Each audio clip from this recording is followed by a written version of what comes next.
बोलो श्री प्राणनाथ प्यारे की जय। बोलो श्री सद्गुरु महाराज की जय। पन्ना धाम की जय। सर्व सुंदर साथ की जय। सुंदर साथ जी, श्री प्राणनाथ ज्ञानपीठ सरसावा से प्रसारित होने वाली इस साप्ताहिक आध्यात्मिक गोष्ठी में आप सबका हार्दिक स्वागत है। आप सब सुंदर साथ जी से विनम्र निवेदन है कि कार्यक्रम शुरू होने से पहले इस लिंक को अधिक से अधिक सुंदर साथ जी के साथ शेयर कीजिए। आप सभी जुड़िए और बाकियों को भी इस कार्यक्रम से जोड़िए। तो सबसे पहले इस कार्यक्रम का शुभारंभ श्री प्राणनाथ ज्ञानपीठ से ही अर्पण जी के उनसे मैं आमंत्रित करूंगी अर्पण जी को कि ये इस कार्यक्रम का आरंभ करें। अपनी श्री मुखवाणी, मीठी श्री मुखवाणी बहुत सुंदर गाते हैं सुंदर साथ जी। बहुत सारे अलग अलग मंचों पर, बनारस हो या देश का कोई भी कोना हो, हमारे ये प्यारे सुंदर साथ को आज हमें सुनने का सौभाग्य मिला। आइए चलते हैं अर्पण जी की ओर। प्रणाम जी।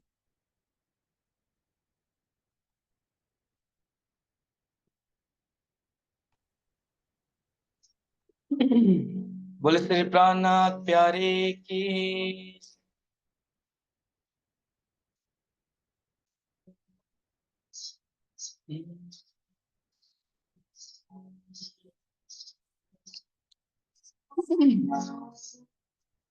आओ दिवाला मारे आओ दिवाला एक लड़ी परदेश मां, एक लड़ी परदेश मां, मोने मोकी ने का चाल्या आओ जीवाना।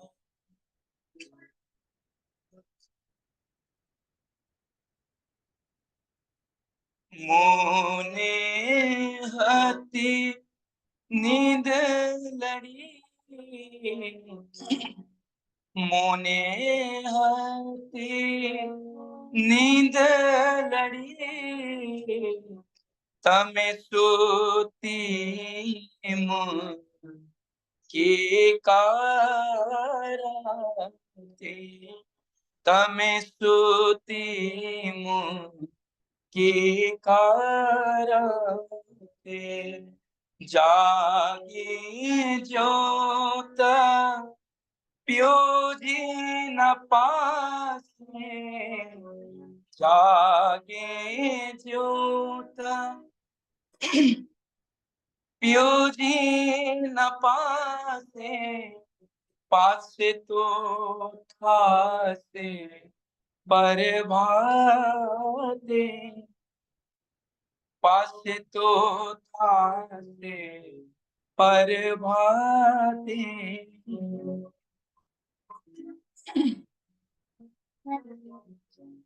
काला कलीने कहूँ छो तमने, काला कलीने कहूँ छो तमने, आओ जो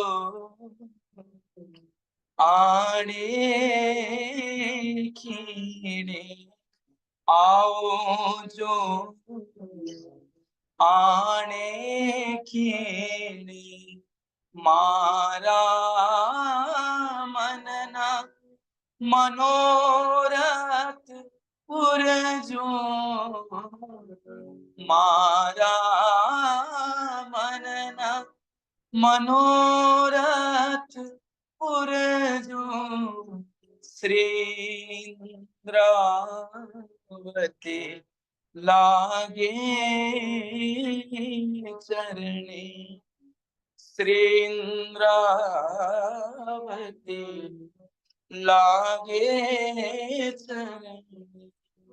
आओ दीवाना मारे हीर, आओ दीवाना। बोले श्री प्राणनाथ प्यारे की जय। प्रणाम जी।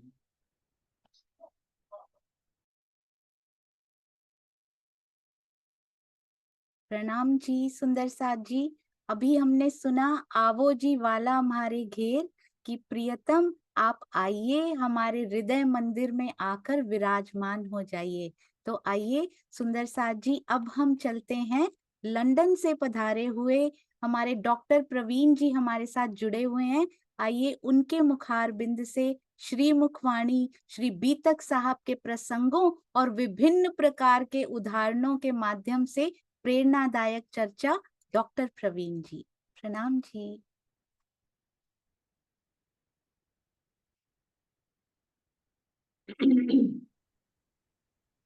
प्रणाम सुंदर साथ जी। आज इस ई गोष्ठी के माध्यम से मैं सभी निजानंद समाज के युवा वर्ग को संबोधित करना चाहूंगा। निजानंद समाज ही नहीं, आज इस देश का युवा एक दोराहे पर खड़ा है।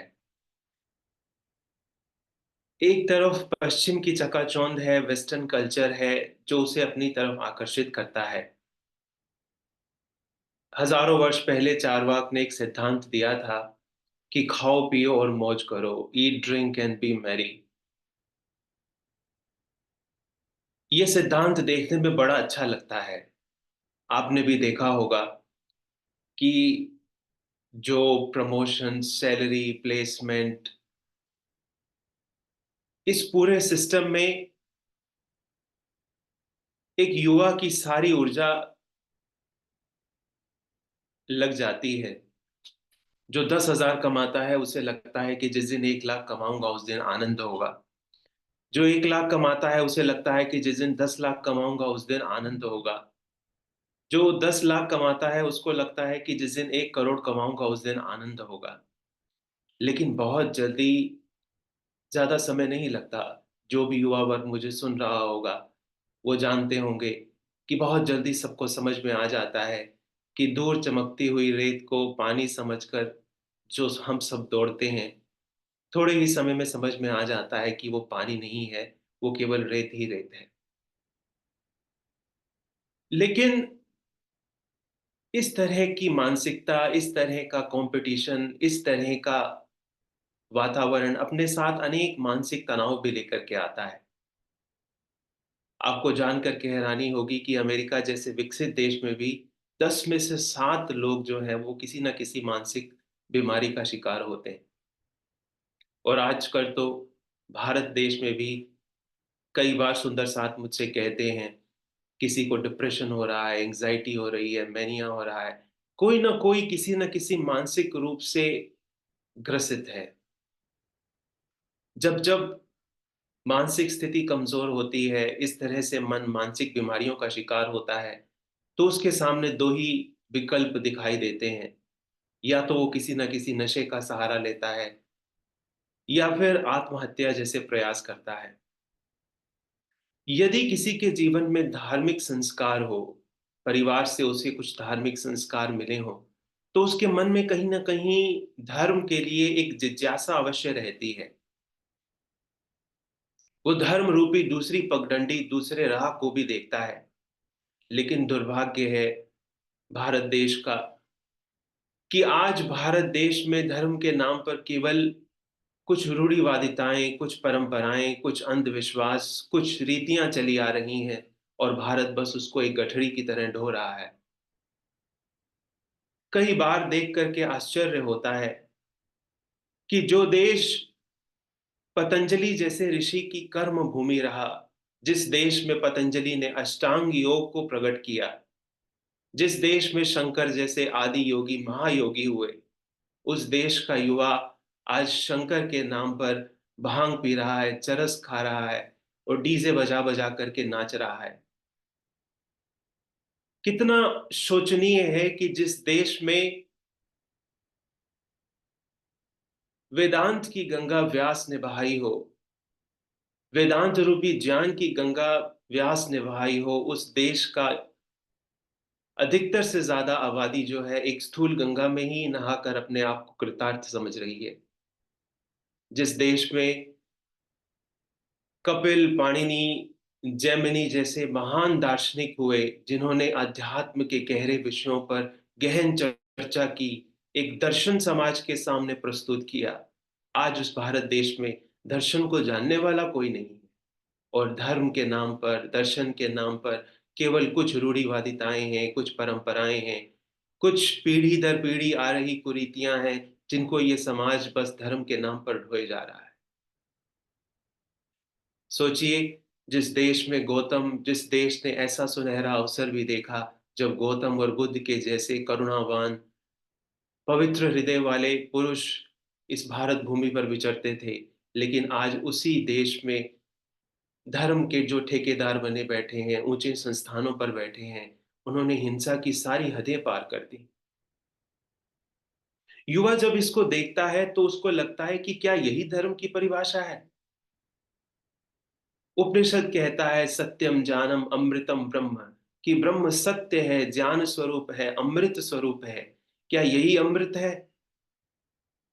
उपनिषद कहता है कि रसो वही सहा रसम ही एव लब्धवा आनंदी भवति, कि वो रस का सागर है और जो उस रस सागर का पान करता है वो आनंद को प्राप्त होता है। युवा के मन में विचार आता है, क्या यही रूढ़िवादिताएं, यही अंधविश्वास, यही परंपराएं रस का सागर है? वो धर्म से विमुख हो जाता है, धर्म का उपहास उड़ाता है। मेरा मानना है कि हम सभी सौभाग्यशाली हैं। निजानंद समाज में सिर जी ने हमें जो ये वाणी दी है, ये जो सत्य ज्ञान दिया है, यदि कोई भी गहरी दृष्टि से अवलोकन करेगा तो उसका हृदय यह जरूर गवाही देगा कि तारतम वाणी धर्म के यथार्थ मायने को समाज के सामने प्रस्तुत करने का साहस रखती है, उसमें वो क्षमता है। जो आज कर्मकांड चारों तरफ आप देख रहे हैं, मध्यकालीन भारत में जब श्री जी का प्रकटन हुआ, उस समय भी चारों तरफ इसी कर्मकांड की आंधी चल रही थी। ये जो जादू टोना, भविष्य बताने वाले, श्री जी के समय में बिल्कुल ऐसा था। कोई अपने केश को, जटाओं को बढ़ाए बैठा है, किसी ने अपने बालों को नोच नोच करके सिर मुंडा लिया, कोई जोगारंभ कर रहा है, कोई संस्कृत ज्ञान को ही हासिल करने में अपनी सबसे बड़ी उपलब्धि समझ रहा है, कोई गले में 100 माला डाल करके बैठा है, कोई द्वादशी के व्रत कर रहा है, कोई दिन में 7 बार स्नान करता है, कोई रसोई में 4 बार चौका देता है। ऐसी चारों तरफ बाह्य पूजा, कर्म कांड, जड़ पूजा की आंधी चल रही है, लेकिन उस आंधी में भी सिर जी की वाणी गर्जना करती है। सिर जी कहते हैं कि 100 माला वाओ गले में, द्वादश करो 10 बेर, 4 बार चौका देओ, 7 बेर स्नान करो, उत्सव करो अन्नकूट को, तान मान कई रंग करो, 7 बेर स्नान करो, 4 बेर चौका देओ, सीखो सभे संस्कृत, साधो सभे जोगारंभ। सिर जी ने सबको ललकार करके कहा कि तुम चैन ऊपर के कई करो, पर छूटत नहीं विकार। पर क्यों यह छूटत विकार? कि जब तक धर्म का केंद्र केवल बाह्य पूजा रहेगी, जब तक धर्म का केंद्र केवल बाह्य कर्म कांड रहेगा, उससे किसी की भी आत्मा निर्मल नहीं हो सकती।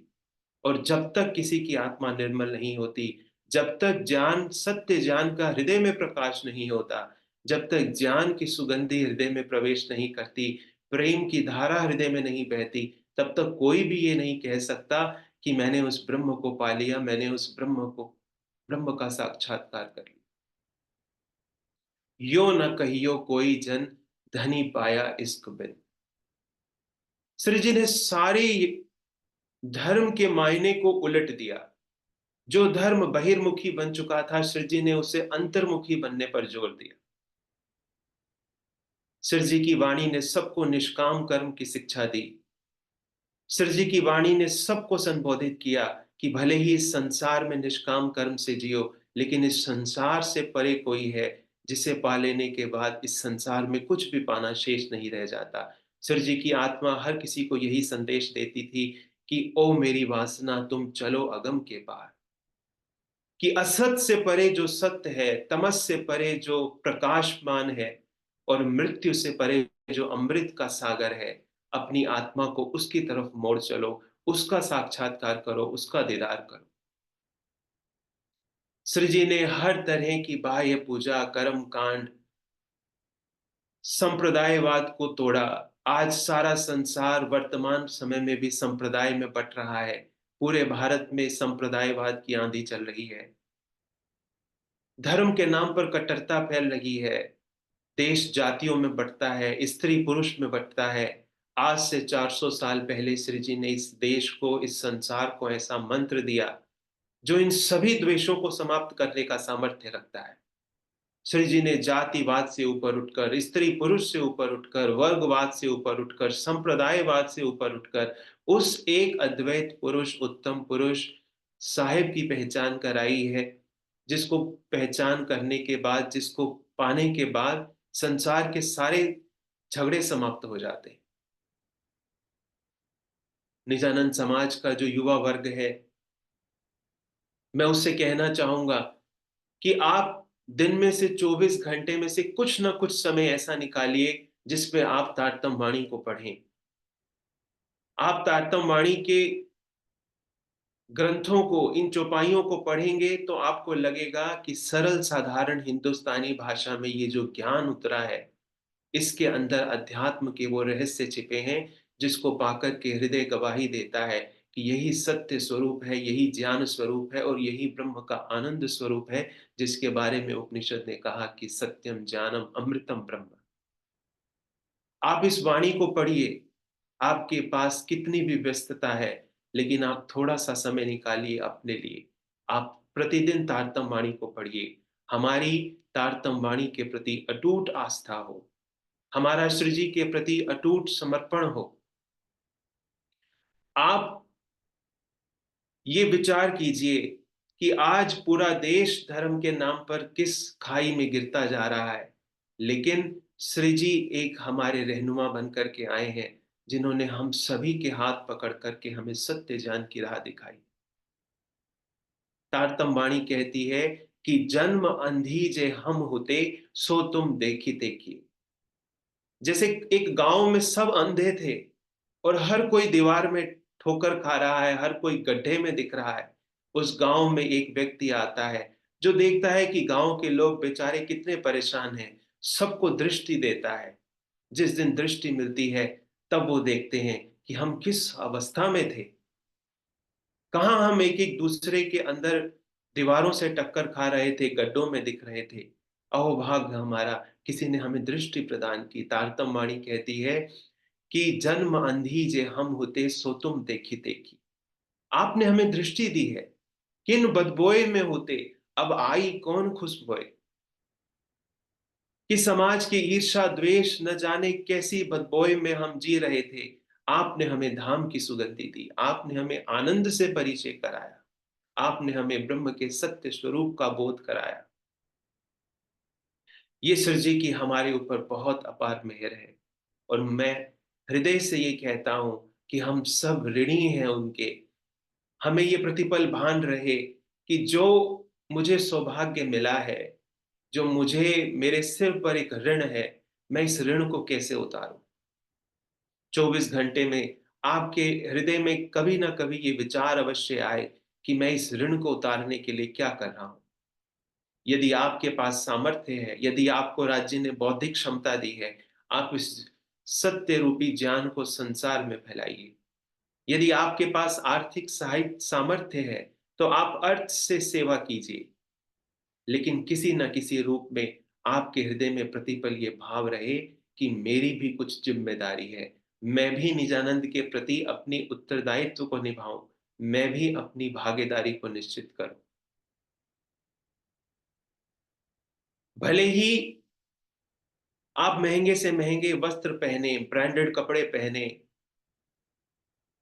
आप महंगी से महंगी गाड़ियों में घूमे, लेकिन आपको हमेशा ये स्मरण रहे कि एक दिन धर्म की रक्षा के लिए, इन सिद्धांतों की स्थापना के लिए श्री जी मंदसौर के अंदर धर्म की पताका हाथ में लिए चले थे, जब उनके पास केवल 2 बर्तन और एक कमर पर गुदड़ी थी।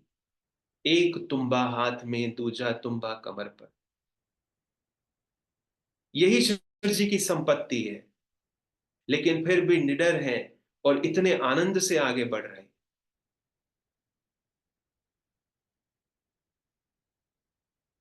आप घर में 10 तरह के व्यंजन बनाइए, 5 स्टार 5 स्टार होटल्स में जाकर के आप भोजन कीजिए, लेकिन आपके हृदय में ये भान अवश्य रहे कि एक दिन इन सिद्धांतों की रक्षा के लिए, एक दिन इसी धर्म की पताका को लेकर के श्री जी जब मंदसौर से चले थे, तो उन्होंने, सुंदर साथ ने गांव और शहर के लोगों से भिक्षा मांग मांग करके भी भोजन किया था। भले ही हम छुट्टियां मनाने के लिए कहीं पर भी जाएं, संसार के भोगों को भोगें, राज्य जी ने आपको धन दिया है, राज्य जी ने आपको यदि सामर्थ्य दिया है, आप खर्च कीजिए, लेकिन आपके मन में ये प्रश्न जरूर उठना चाहिए कि आखिर ऐसी क्या माया की आंधी है। 14 साल की उम्र में देवचंद्र जी के हृदय में ऐसा ज्वालामुखी धधक रहा है कि वो उनको घर छोड़ने पर मजबूर करता है, और हम 40 60 100 बरस के भी हो गए, लेकिन हमारे मन में कभी ये इच्छा भी नहीं आती कि हम 1 घंटे के लिए ही सही संसार को छोड़ करके अपने आत्मस्वरूप में रमे। मैं निजानंद समाज की बहनों और महिलाओं से भी कहना चाहूंगा कि आपके सिर पर भी बहुत बड़ी जिम्मेदारी है, और नारी, नारी तो जननी है, नारी को निर्मात्री कहा है। आप विचार कीजिए कि विष्णु के 24 अवतार भी इसी नारी के गर्भ से ही संसार में आए। बुद्ध हो, महावीर हो, राम हो, कृष्ण हो, सभी को इसी नारी को गर्भ में धारण करना पड़ा है। नारी जीवन को देने वाली है, नारी निर्मात्री है, नारी निर्माण करती है एक वीर का। लेकिन हम इस बात को भी सदैव स्मरण रखें कि प्रहलाद को जन्म देने के लिए कोई कयाधु जैसी माता ही चाहिए। केवल एक कयादू ही प्रहलाद को जन्म दे सकती है, कोई साधारण स्त्री ऐसा कार्य नहीं कर सकती। सुभद्रांगी ही है जो एक साधारण से बालक अशोक को सम्राट अशोक बनाने का सामर्थ्य लिए बैठी है।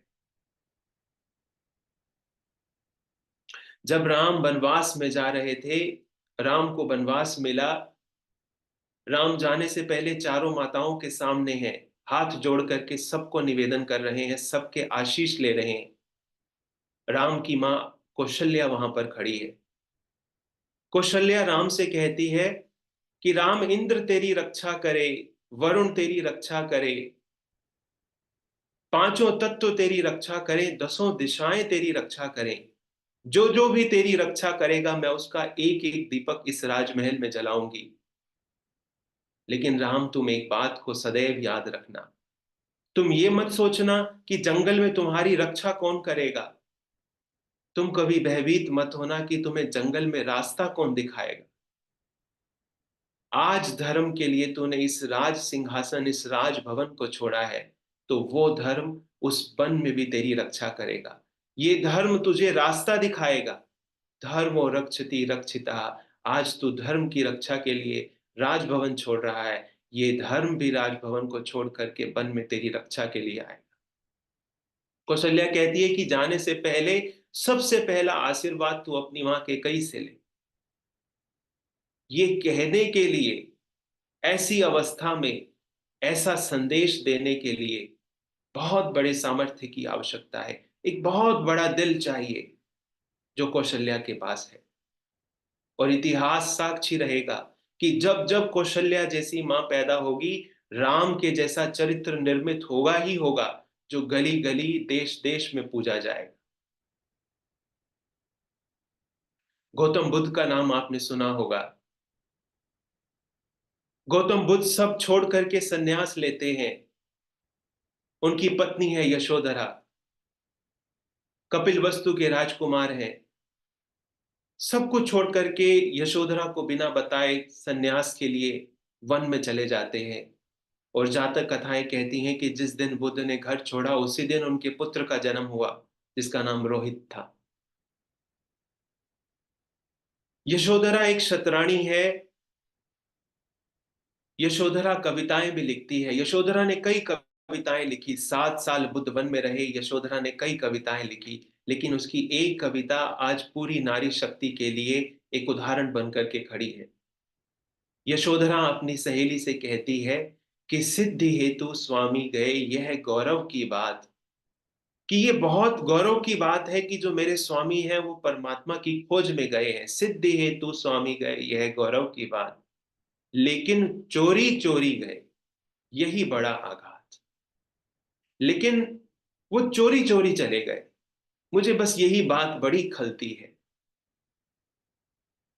सखीरी मुझसे कह कर जाते, कितना सुंदर होता यदि वो मुझे कह कर जाते, सखीरी मुझसे कह कर जाते। यशोधरा अपनी सखी से कहती है कि हम तो वो राजपूत, वो शतरानियां हैं जो अपने स्वामी को, अपने पति को रणभूमि में भी भेजती हैं तो उनका चंदन कर कर भेजती हैं कि जीतो वीर गति को प्राप्त हो जाना, लेकिन हार करके महल में मत लौटना। मेरे पति मुझसे कहते तो सही कि मैं उसकी खोज में जा रहा हूं। पूरा कपिल वस्तु देखता कि यशोधरा अपने पति को वनवास के लिए भी तिलक लगा करके भेजती और बड़े आनंद मंगल के साथ विदा करती। लेकिन गौतम सिद्धार्थ ने मुझसे ये शोभा छीन ली। देखिए कितनी ऊंची बात है। और गौतम सिद्धार्थ जब बुद्ध बन करके लौट करके आए, सबसे पहली भिक्षा उन्होंने यशोधरा से मांगी कि भिक्षाम देही। जानते हैं यशोधरा ने क्या किया? यशोधरा ने सोचा कि मेरे पास तो मेरा एक पुत्र है रोहित, उसने वो भी गौतम बुद्ध को, सिद्धार्थ को भिक्षा में दे दी। ये इस देश की महान स्त्रियां हैं। मैं सभी माताओं से, सभी बहनों से भी कहना चाहूंगा कि आपने बीतक को भी कई बार सुना होगा, बीतक के प्रसंगों को देखा होगा। बीतक में ऐसे कई प्रसंग आते हैं। फूलबाई हो, तेज कुंवरी बाई हो, राधा बहन हो, रूपा बहन हो, तेज बाई हो, क्या इनके पुरुषार्थ और क्या इनके चरित्र आपके हृदय पर चोट नहीं करते? नौतनपुरी के अंदर जब एक सुंदर साध को बिहारी जी सुंदर साध से निष्कासित कर देते हैं, 7 दिन तक वो सुंदर साध बिहारी जी के दरवाजे पर बैठा रहता है। सोचिए बिहारी जी के हृदय में कितनी घृणा है, कितनी कठोरता है। पंजाबी में एक कहावत कही जाती है कि नीचा दी अशनाई कोलों फैज किसे ना पाया, किकर ते अंगूर चढ़ाया हर गुच्छा जख्माया। कि कीकर की बेल पर यदि अंगूर, कीकर के पेड़ पर यदि बेल, अंगूर की बेल को चढ़ा दिया जाए तो उस अंगूर की बेल का हर गुच्छा जख्मी होता है। और जब जब बिहारी जी जैसे कठोर हृदय वाले व्यक्ति ऐसे ऊंचे स्थानों पर बैठेंगे, सुंदर साथ, प्रत्येक सुंदर साथ को जख्मी होना पड़ेगा। 7 दिन तक वो सुंदर साथ जो है बिहारी जी के दरवाजे पर भूखा प्यासा बैठा है। नौतनपुरी में किसी की हिम्मत नहीं है कि वो सुंदर साथ को अपने घर बुला करके भोजन कराए, पानी दे।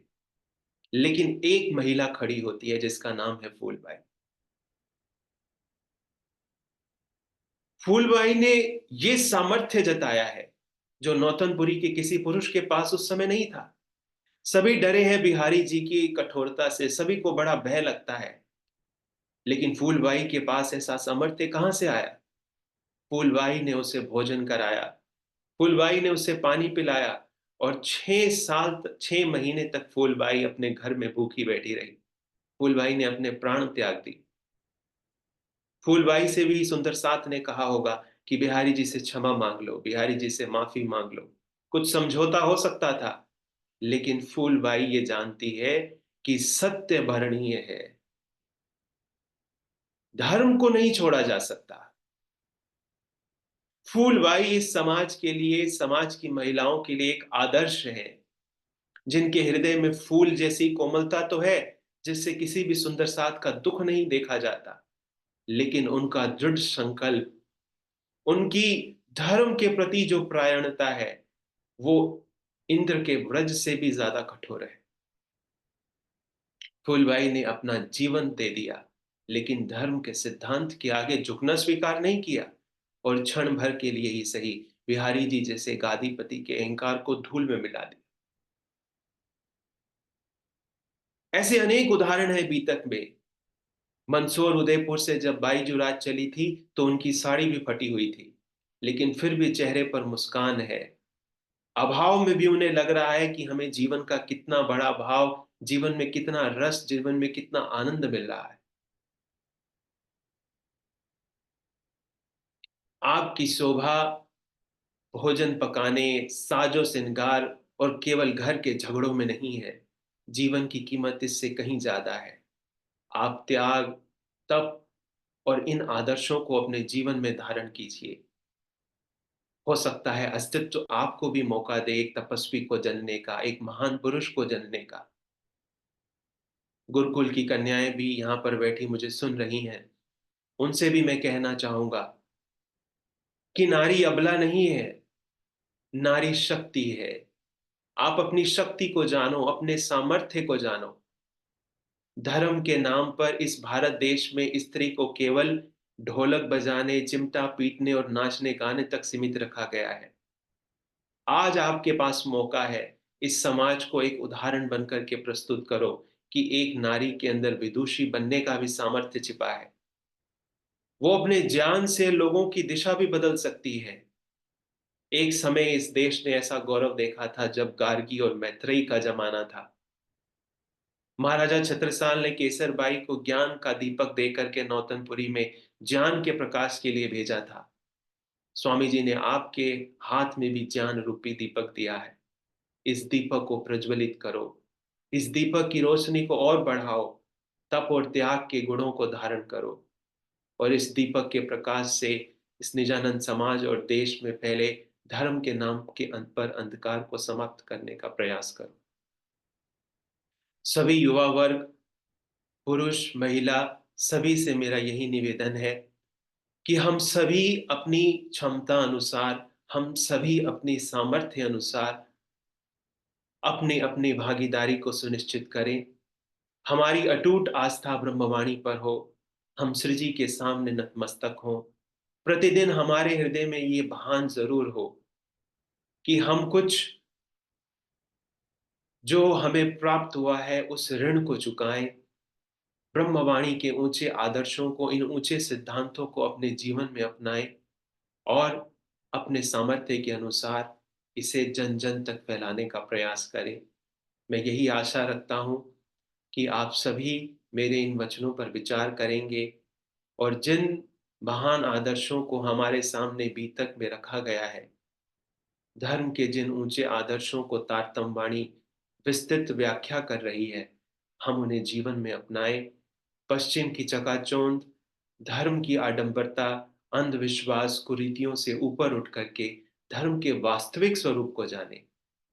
जो मार्ग हमें ब्रह्मवाणी दिखा रही है, हम उस पर चलें, तभी हमारा जीवन सार्थक होगा। नहीं तो क्षण भर की जिंदगी है, आपको लगेगा कि अभी तो समय है, लेकिन पलक झपकते ही बालों में कब सफेदी आ जाएगी पता ही नहीं चलेगा। यही वो समय है जब आपके पास सामर्थ्य है, जब आपके पास ऊर्जा है, जब आपके पास बल है। यदि ऊर्जा को सही दिशा मिली तो वो कल्याणकारी साबित होती है। यदि ऊर्जा को सही दिशा ना मिले तो वो विध्वंसक बन जाती है। हम अपनी ऊर्जा को सही दिशा दें, उस दिशा में जो ब्रह्मवाणी हमें दिखा रही है। इन्हीं वचनों के साथ मैं अपनी वाणी को विराम दूंगा। आपके धाम हृदय में विराजमान अक्षरातीत पर ब्रह्म को मेरा प्रणाम।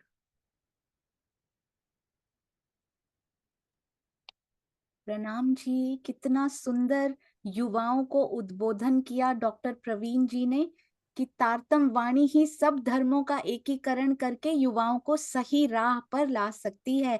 महिलाएं भी खड़ी हों, फूलबाई की तरह, तेजबाई की तरह, रूपाबाई की तरह, राधाबाई की तरह। और आइए अब हम सब सुंदर साथ चलते हैं। सुंदर साथ जी, हमारे प्यारे पूज्य श्री राजन स्वामी जी हमारे पास पधार चुके हैं। हम सब बहुत सौभाग्यशाली हैं कि स्वामी जी अपना अमूल्य समय निकाल कर हम सबके बीच पधारे हैं। आइए उनके मुखारबिंद से भी आज का विषय युवाओं को प्रबोध, तो उस पर श्री मुखवाणी श्री बीतक साहेब और सभी धर्म ग्रंथों के अथाह ज्ञान से ओत प्रोत चर्चा के श्रवण का लाभ लेते हैं। श्री राजन स्वामी जी, प्रणाम जी स्वामी जी।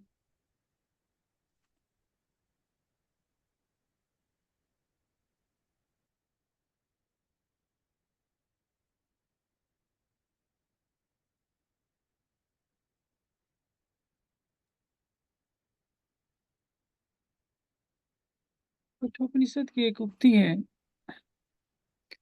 अड़ोह अड़ियान महतो मह्यान आत्मा अस जंतु नीतम गुह्यायाम तम क्रतु पश्चात वीत सुख धातु प्रसादात महिमानम आत्मा। मैं इसके केवल प्रथम वाक्य अड़ोह अड़ियान महतो मह्यान की ही व्याख्या करूंगा, क्योंकि सारी की व्याख्या में बहुत अधिक समय लग जाएगा। इस एक पंक्ति का वास्तविक आशय न समझने के कारण प्रवाही समाज भी भटका हुआ है और हमारा सुंदर साथ भी भटका हुआ है। देखने में तो बहुत सामान्य सा वाक्य लगता है। कट शाखा है अथर्ववेद की, जिसका एक वाक्य है, अड़ो अड़ियान महतो मह्यान। परमात्मा कैसा है? अणु से भी अणु, सूक्ष्म से भी सूक्ष्म, सूक्ष्मता की पराकाष्ठा है। कितना बड़ा है इसका भी आकलन नहीं।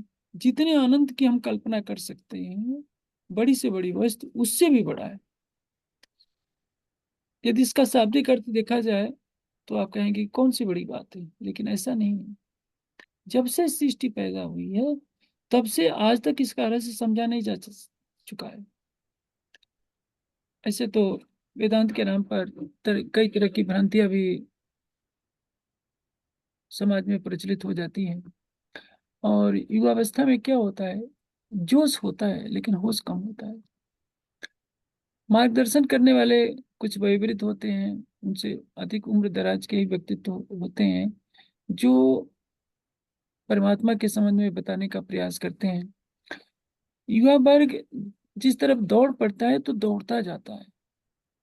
वो कई बार चिंतन में पीछे छूट जाता है, क्योंकि उसमें कार्य करने की शक्ति तो होती है लेकिन विचारने की शक्ति कम होती है।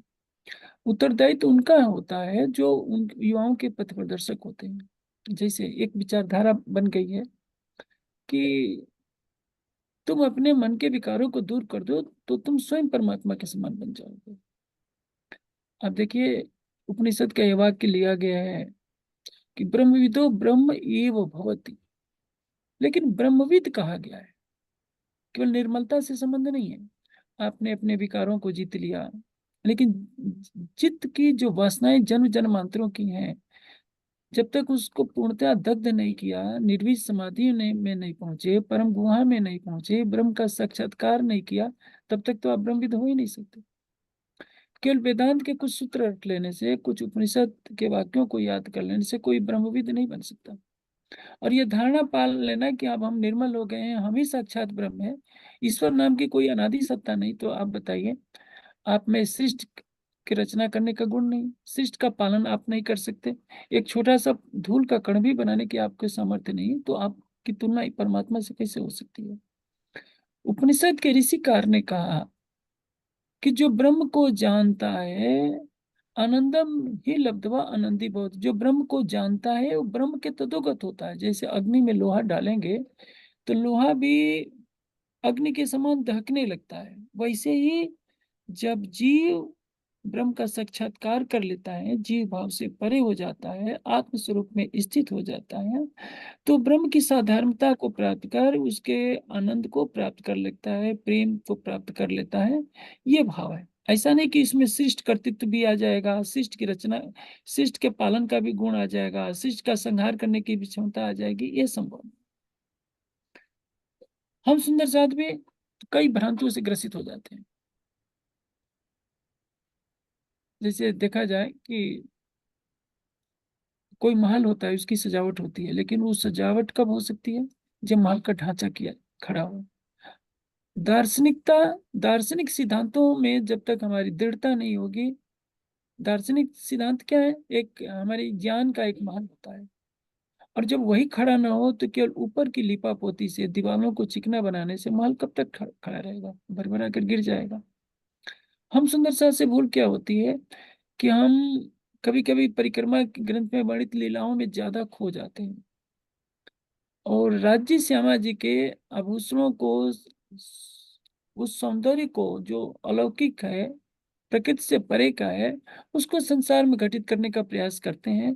तो जब नया एक व्यक्तित्व सुन रहा होता है तो उसको एक दुरा उससे दुराव सा पैदा होता है कि ये कैसा ज्ञान है। जैसे आप परिक्रमा में अष्टपहर की लीला में पढ़ेंगे कि पांचवी भूमिका में राज्य शयन भी करते हैं, छठ ये छठी भूमि में सुखपाल रहते हैं, सातवीं में हिंडोले हैं, आठवीं में हिंडोले हैं। तो राज्य झूला झूलते हैं, भोजन करने के बाद पानों का बीड़ा लेते हैं, फिर शयन करते हैं 12 से 3 बजे तक, शाम को टहलने जाते हैं, फिर वनों में खेलते हैं कूदते हैं, सवेरे दर्शन देते हैं। तो कोई भी सोचेगा तो ये कोई राजा महाराजा की दिनचर्या का वर्णन है। पहले हमें सोचना चाहिए कि वाणी क्या कहती है। वाणी से पहले एक बात मैं आपको बता दूं कि हमारी वाणी को तारतम वाणी क्यों कहा गया? तारतम, इसका साहित्यिक शब्द क्या हो गया? तारतम। कहने को तो 108 उपनिषद हैं, 108 उपनिषदों में केवल 11 ही वेदानुकूल हैं, एक दो और होंगे जैसे कौसातिकी, कैवल्य उपनिषद वगैरह। शेष जो उपनिषद हैं 108 में, 14 के बाद जितने उपनिषद होंगे सभी पौराणिक मान्यताओं का पोषण करने वाले उपनिषद हैं। राम तापनी उपनिषद है, राम को परब्रह्म बनाएगी। और भी कई उपनिषद हैं, किसी में गणेश की महत्ता है, किसी में अन्य देवी देवताओं की महत्ता है। तो ये सभी वेदानुकूल नहीं है। उपनिषद का वाक्य होने का मतलब ये नहीं कि ये ब्रह्म वाक्य हो गया। ऋतंभरा प्रज्ञा प्रसूत मनीषियों ने जिस सत्य का वेदों से साक्षात्कार किया उसको उपनिषदों के रूप में, वेदों की व्याख्या के रूप में प्रस्तुत किया।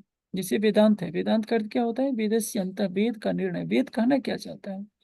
वेद में 20,414 लगभग मंत्र हैं मूल संहिता में, और इसके लगभग आधे 9-10 हजार मंत्रों में अध्यात्म तत्व की व्याख्या, शेष भौतिक विद्याओं का भी वर्णन है। परा और अपरा दोनों विद्याएं। जैसे सामवेद में 1873 मंत्र हैं, ये सारे मंत्र ऋग्वेद में भी है। ऋग्वेद 10,589 मंत्र हैं। मैं इस पर ज्यादा व्याख्यान नहीं दूंगा। सारे मंत्र मिलाए जाए आध्यात्मिक तो लगभग 10,000 के आसपास मंत्र होंगे। उसको 555 सरल सूत्रों में व्यास जी ने अपनी ऋतंभरा प्रज्ञा से संकलित कर दिया कि वेद के आशय को समझे। लेकिन उसको न समझने के कारण कई वाद खड़े हो गए, द्वैत अद्वैत विशिष्टाद्वैत, न जाने कितना क्या क्या सिद्धांत हो गए, और सूत्रों की व्याख्या में सारे विद्वान आपस में विरोधाभास खड़ा करते हैं। मैं उपनिषद की बात कह रहा था। देखिए आज पूरा हिंदू समाज शालिग्राम, शिवलिंग, वृक्षों की पूजा में लगा हुआ है। केवल त्रिपाद विभूति महानारायण उपनिषद पढ़ ले तो उसमें क्या लिखा है? आदि नारायण के एक एक रोम में न जाने कितने ब्रह्मा विष्णु महेश अपने ब्रह्मांड के साथ भ्रमण किया करते हैं। अब सोचिए वो उपनिषद क्या बता रहा है कि एक आदि नारायण के रोम रोम में न जाने कितने ब्रह्मा विष्णु महेश हैं, और इसके चारों ओर प्रकृति का आवरण है, महाशून्य का आवरण। यदि आप पुराण संगीत, अब उसी उपनिषद में कहा गया है कि अक्षरात् संभवति विश्वम, मुंडक उपनिषद में उसी में कहा गया है कि अप्राणो अपनो सुभरो, ये अक्षरात् पढ़ता परा। तो क्षर पुरुष जो नारायण है, अक्षर पुरुष कौन है? अक्षरातीत उत्तम पुरुष कौन है? जो दिव्य दिव्य ब्रह्मपुरी ही है, सभ्यम आत्मा प्रतिष्ठम। इन सारे उपनिषदों के कथनों की संगति केवल तारतम वाणी के प्रकाश में लगाया जा सकता है, अन्यथा नहीं। कोई 108 उपनिषद पढ़ ले, कहे कि मैं सारे उपनिषद जानता हूं, तो विरोधाभास में ही पढ़ा रहेगा। कहेगा कि नहीं, कोई कहेगा कि अक्षर ब्रह्म है, अक्षर ही परमात्मा है, क्योंकि कहा है उसी मुंडक उपनिषद में कि प्रणो धनु सरो आत्मा ब्रह्म तत्व लक्ष्यम उच्चते अप्रमत्तेन वेद्यम सर्वतन्मय भवेत्।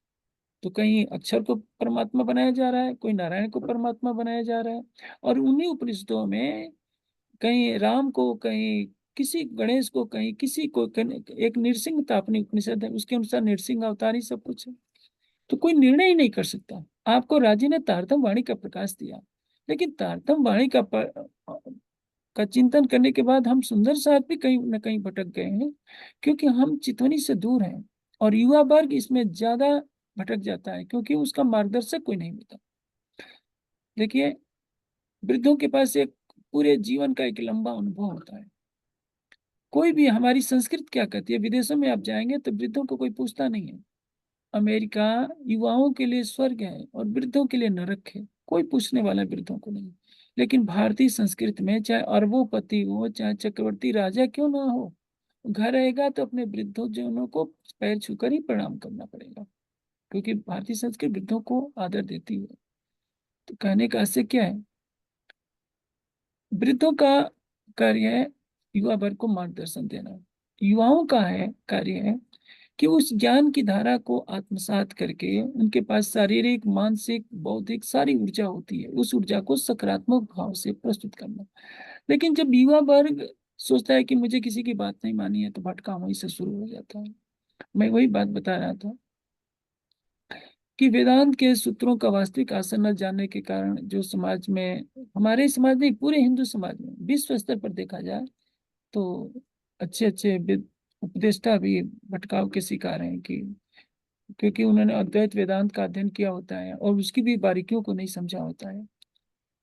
आदि शंकराचार्य के कथनों को समझने के लिए आदि शंकराचार्य के आध्यात्मिक स्तर पर जाकर के समझना पड़ेगा। उन्होंने नाम रूप से परे जो त्रिगुणातीत चैतन्य है उसकी व्याख्या की है। जहाँ जीव भाव का संबंध है, जीव ने तो स्थूल शरीर धारण किया है, ये नाम है, रूप है, उसने एक नाम और रूप को जो धारण किया है, तो ये ब्रह्मात्मक जगत में फंसा पड़ा है। इसको ब्रह्म कैसे कहा जा सकता है? हम जरूर विवेक चूड़ामणि पढ़कर कह देंगे कि जीव ब्रह्म नहीं उपरा, तो इसे मान्यता नहीं होती। शंकराचार्य जी का कहने का आशय क्या है कि जो त्रिगुणातीत अवस्था में पहुंच जाएगा वो त्रिगुणातीत के कथनों को समझेगा। हम सुंदर साथ में भी एक बहुत बड़ी भ्रांति है कि हम लौकिक दृष्टि से राज्य श्यामा जी को देखते हैं, वस्त्र और आभूषणों को देखते हैं। एक बात मैं कहना चाहूंगा, अर्श का वर्णन किया ले मसाला इत का, यहाँ के दृष्टांतों से परम धाम की सारी लीलाओं को समझाया गया। ऐसा ना समझिए कि राजी जब भोजन करने जाते हैं सिराज पहने बस्तर पिछोरी कमर पर पहनी, पिछोरी कमर पर, और फिर भोजन कर लिए, फिर उनको पान बीड़ा दिया जाता है। तो ये राजा महाराजाओं का जैसे महल में खिलाया पिलाया जाता था, उस तरह से वर्णन किया गया है हमारी मानवीय स्थूल बुद्धि को अध्यात्म से केवल जोड़ने के लिए।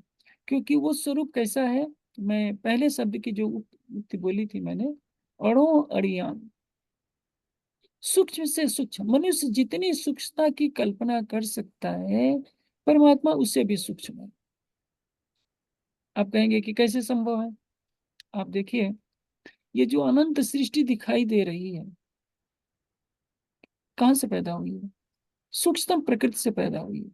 प्रकृति का ऐसा सूक्ष्मतम रूप जिसके बारे में मन बुद्धि से कुछ सोचा ही नहीं जा सकता। हमारी बुद्धि क्या है, दुनिया में ऐसी सूक्ष्मदर्शी आज तक नहीं बनी है जो हमारी बुद्धि को, मन को चित्रांकन करके दिखा सके। इलेक्ट्रॉनों, प्रोटॉनों, न्यूट्रॉनों, हिग्स बोसॉन्स की के बारे में मन बहुत सोच रहा है।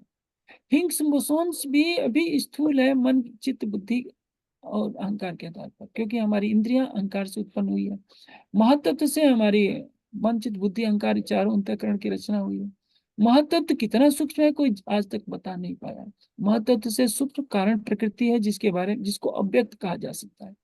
कि संसार के किसी भी यंत्र से, किसी भी मेधा बुद्धि से इसकी व्याख्या नहीं की जा सकती कि प्रकृति का सूक्ष्म स्वरूप क्या है, परमात्मा क्या है। अड़ो अड़ियान, ये हिमालय, दहकता हुआ सूरज, और इस सूर्य जैसे न जाने कितने सूर्य वाली आकाशगंगा, इस आकाशगंगा से भी जो बड़ी, जिसको सुपर गैलेक्सीज कहते हैं, इन सबकी रचना किसने की है? उस सूक्ष्म प्रकृति ने की है, जिसके सूक्ष्म कण को आज तक कोई जान नहीं पाया।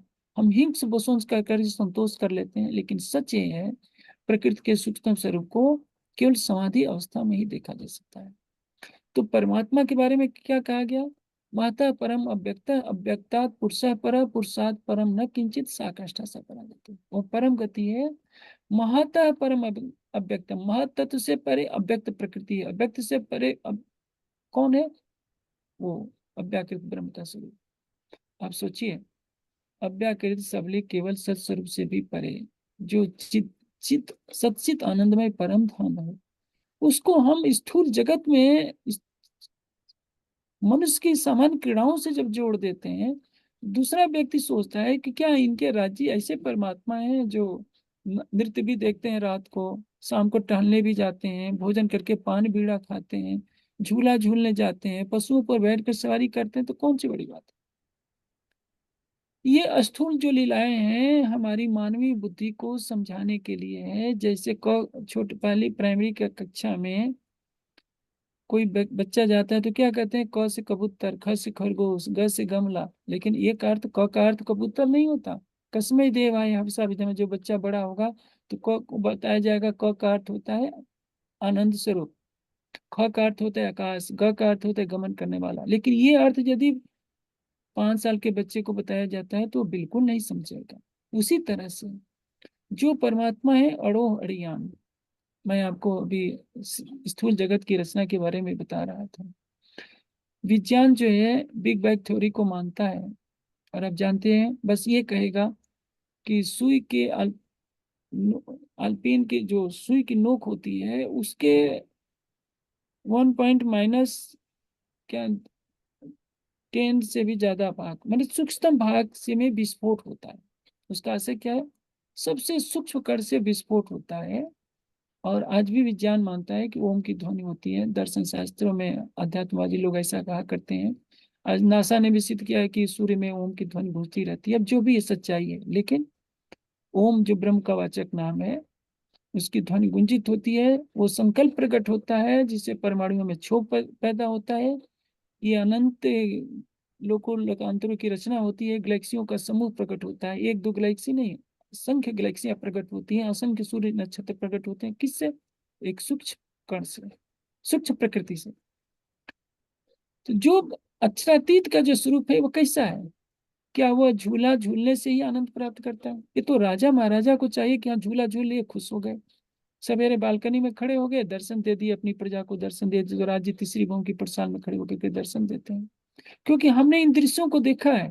तो ऐसा कहने से हमें वो बातें समझ में आती है कि राज्य को उस रूप में देखा जाए तो हमारे अंदर प्रेम भर जाएगा। बस इन लीलाओं का उद्देश्य यही है कि प्रेम भर जाए। जैसे राज्य के जब श्रृंगार का वर्णन होता है तो पहली बात तो ये सोचिए कि सुंदर साथ एक भ्रम पाल बैठा है कि राज्य श्यामाजी मतलब स्त्री पुरुष। राज्य को स्त्री या पुरुष की परिधि में नहीं बांधा जा सकता। स्त्री किसको कहते हैं? जिसमें माधुर्यता हो, जो समर्पण की प्रतिमूर्ति हो। पूरी सृष्टि को देख लीजिए, जड़ से चेतन तक जितने जड़ पदार्थ हैं उसमें क्या है? उसका सूक्ष्मतम कण क्या है? एक तरह से देखा जाए मोलेकुल्स कहेंगे, मैं परमाणु शब्द पर नहीं जाऊंगा।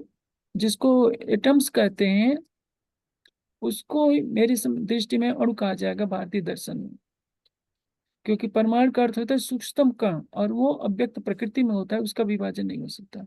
लेकिन जो एटम्स है विज्ञान के अनुसार उसमें 3 तरह के कण होते हैं, एक धनात्मक, एक ऋणात्मक, और एक न्यूट्रल होता है, जिसे इलेक्ट्रॉन प्रोटॉन न्यूट्रॉन कहते हैं।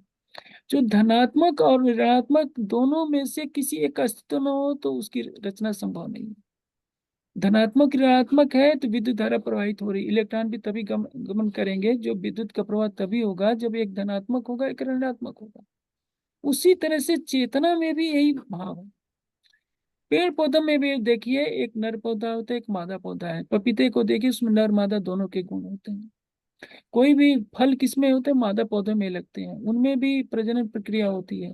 प्राणियों को देखिए, उनमें भी एक स्त्री और पुरुष है। कारण क्या है?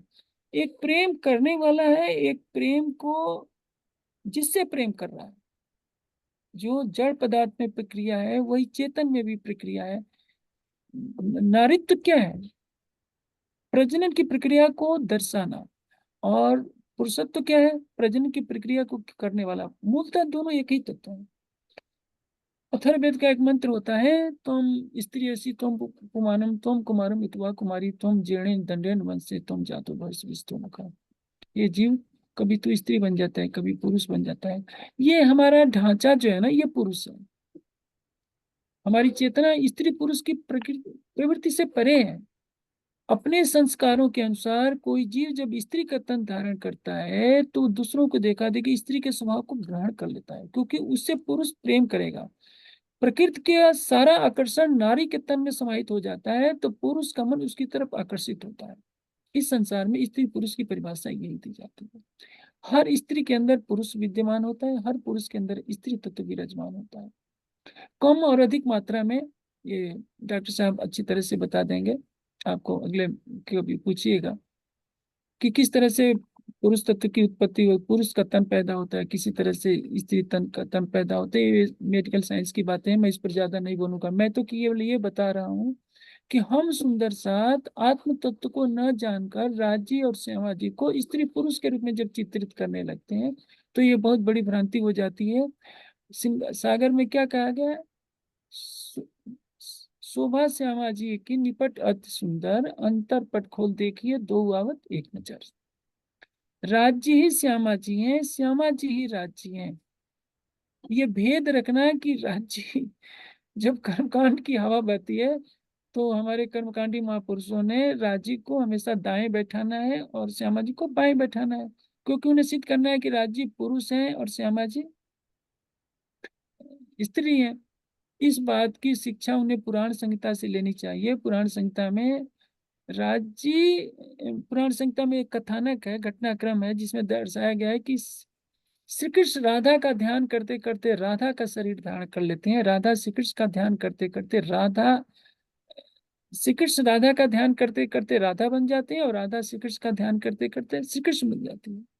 श्री कृष्ण का तन राधा हो गया, राधा का श्री कृष्ण तन उनमें परिवर्तित हो जाता है। भाव क्या है?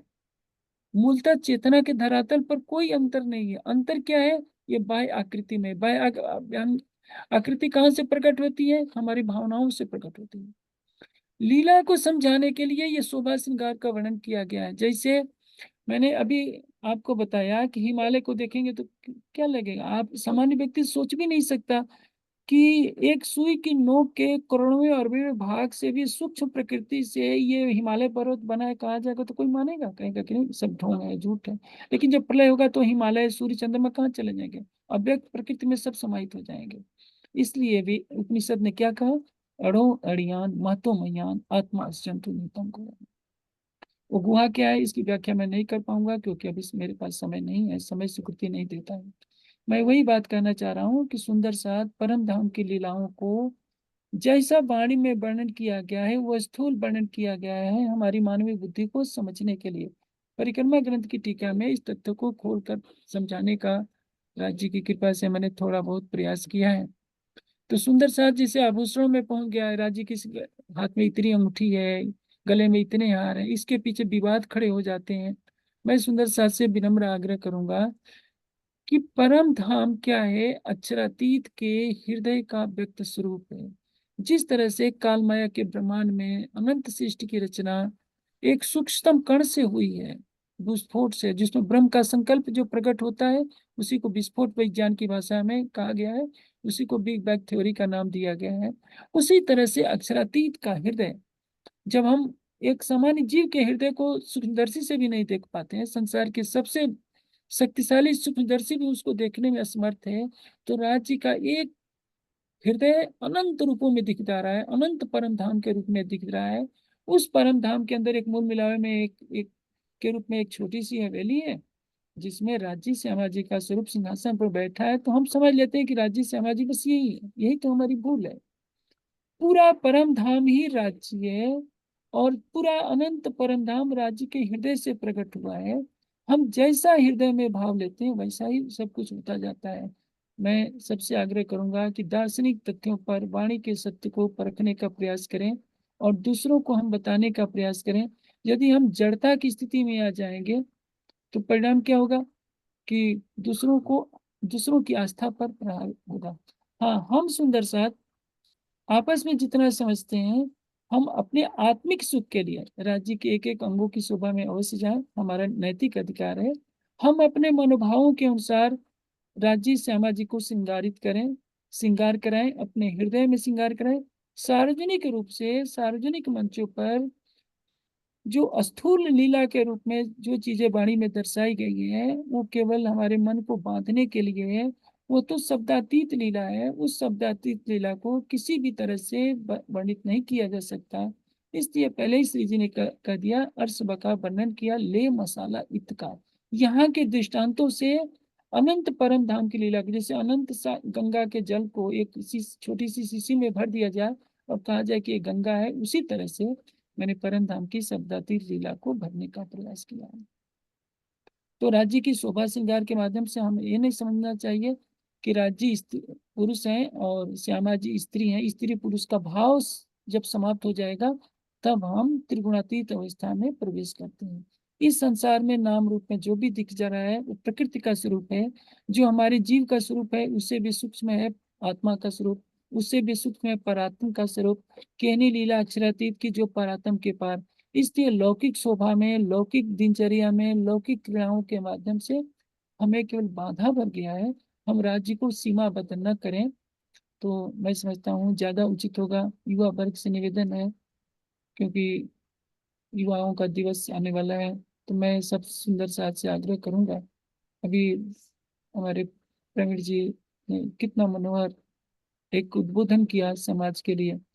युवा वर्ग प्रेरणा ले उस आदि शंकराचार्य से। जो एक 16 साल का बालक निकलता है, किसी का सहारा नहीं है उसको, लेकिन आत्मविश्वास है कि मैं इस देश से नास्तिकता को उखाड़ फेंकूंगा। और करतल भिक्षा तुरतलवास, उसके हाथों में कमंडल है, लेकिन हृदय में ज्ञान की ज्योति है। पैदल चलने का प्रण रखता है, केरला से निकलता है, पूरे देश का भ्रमण कर लेता है और सारे देश के चारों कोनों पर जाकर के वैदिक ज्योति की का ध्वज फहरा देता है। लेकिन दुर्भाग्य है कि उसके अनुयायी उसके पदचिन्हों पर नहीं चल पाए। हमारा समाज श्री जी की छत्र छाया में चला पला बड़ा, लेकिन आज सो गया है। जब इसको जगाया जाता है, जैसे एक शरारती बच्चा जब उठाने पर पट वचन बोलने लगता है, उसी तरह से जब इसको कहा जाता है कि उठो, वाणी का चिंतन करो, चितवनी करो, तो इसको बहुत गुस्सा लगता है। उसको लगता है कि हमारे नाच कूद से, हमारे उछल कूद से क्यों रोका जा रहा है, हमें सोने क्यों नहीं दिया जा रहा है। परिणाम क्या होता है? युवाओं का एक वर्ग भटक भी जाता है, वो वाणी के तत्व ज्ञान को नहीं जानता। एक एक चौपाई में राज्य ने ज्ञान का सागर भर रखा है। आज युवाओं से अपेक्षा है कि वे ब्रह्मात्माओं के पद चिन्हों पर चलें। अतीत काल में न जाने इस संसार में कितने महापुरुष हुए हैं जिन्होंने अपने तप त्याग से संसार को एक दिशा दी है। हम उनके गुणों को ग्रहण करें और सारे संसार में तारतम्यवाणी की ज्योति को फैलाएं। आज समय भाव से मैं ज्यादा नहीं बोल सकता, लेकिन यदि हम गीता, ये उपनिषद की एक उक्ति, अड़ो अड़ियान महत्व मयान आत्मा जंतु निहितम कयाम, केवल एक पंक्ति है, इसको इसकी दार्शनिक व्याख्या कर सके तो सारा संसार एक बहुत प्रकाश का स्रोत पाया जाएगा। और वाणी में तो इसकी अथाह व्याख्या की गई है। दुर्भाग्य है कि हमारा समाज आज भी सावचेत नहीं हो रहा है। वो सोने की ईंटों से महल बनाना राज्य को पधराना चाहता है। वो इसमें ऐसी भी कल्पना होने लगी है कि राज्य समाज की मूर्ति बना दी जाए, फिर वही घंटी घड़ियाल वही आडंबर शुरू हो जाना है। तो क्या होगा? जो सो रहा है और गहरी निद्रा में सो जाएगा ये समाज। आवश्यकता है ज्ञान के प्रकाश की, और उसके संवाहक ऐसे बने जो आदि शंकराचार्य की तरह, महर्षि दयानंद की तरह। 3 दिन तक उन्हें खाने को ही नहीं मिला था, तो एक किसान से कच्चा बैगन मांग करके खाया था। ऐसा दयानंद जो नंग धड़ शरीर लिए गंगोत्री के पास की गुफा में 2.5 वर्ष तपता रहा है। इसके पास कंबल नहीं है, एक बिछाने के लिए भी कोई आसन नहीं है। तो आप सोचिए, हम तो एसी कमरों में बैठकर भी राज्य की वाणी के चिंतन में मुश्किल से सहयोग दे पा रहे हैं। अभी कल मैंने कहीं चर्चा में बोला था कि देखिए हमारा समाज कितना भटक गया है। करोड़ों करोड़ के मंदिर तो बना रहा है। लेकिन मैंने ये बंगलौर के सुंदर साथ से बोला था कि भाई 5 सुंदर साथ 1,000 की सेवा बंगलौर के गुरुकुल में वो बंगलौर के ज्ञान केंद्र में भेजे। तो मैं सोचता हूँ वहां से क्यों 2 सुंदर साथ निकले। वहां कितने हैं? 25 घर हैं और सब मिलकर के 50 घर हैं। लेकिन सरसावा रतनपुर से जुड़े हुए 25 घर हैं। 25 घर होंगे जिसमें 2-4 परिवार सरसावा से जुड़े हैं।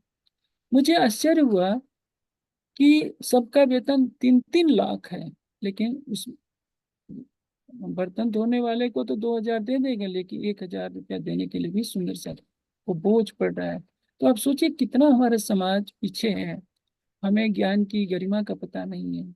जिस ज्ञान की गरिमा को समझ करके आदि शंकराचार्य ने अपने प्राणों की आहुति दी थी, कुमारिल भट्ट ने उसी में तप तप कर अपने प्राणों को छोड़ा था। ऋषि दयानंद ने 1-2 बार नहीं, 14 बार विष का पान किया था। उस ज्ञान को फैलाने में इतना कष्ट झेला था। कहने का आशय क्या है? हमारे समाज से जिस त्याग की अपेक्षा हो रही है, अभी हमारा समाज उस त्याग करने की स्थिति में नहीं है, क्योंकि सोते सोते स्वयं को भूल चुका है कि मेरी गरिमा क्या है और गरिमा के अनुसार आचरण मुझे क्या करना है। मेरा समय पूरा हो रहा है, मैं ज्यादा वक्तव्य नहीं दूंगा। समाज को यही संदेश देते हुए कि युवा वर्ग पुरानी भूलों को न दोहराए और नए प्रकाश में, तारतम्य वाणी के प्रकाश में आगे बढ़े और परम तत्व की तरफ गमन करे। क्योंकि आज जो युवा है, कल वो भी वृद्ध बनेगा और उसके आने वाली पीढ़ियां उसके ऊपर हंसी करेगी यदि वो सही मार्ग पर नहीं चलता है। तो मैं ऐसा करता हूँ कि मेरे कठोर वचनों को सुंदर साथ ध्यान न देंगे और सत्य को ग्रहण करने का प्रयास करेंगे।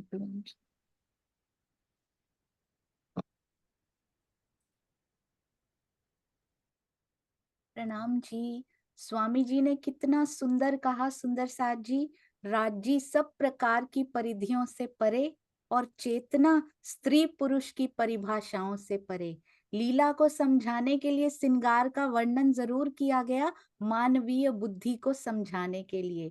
संपूर्ण परम धाम ही राज्य है और जो युवा हैं हमारे, स्पेशल उद्बोध उनके लिए किया गया कि वो ब्रह्म आत्माओं के पद चिन्हों पर चलें, तारतम वाणी का प्रकाश सारे ब्रह्मांड में फैलाएं।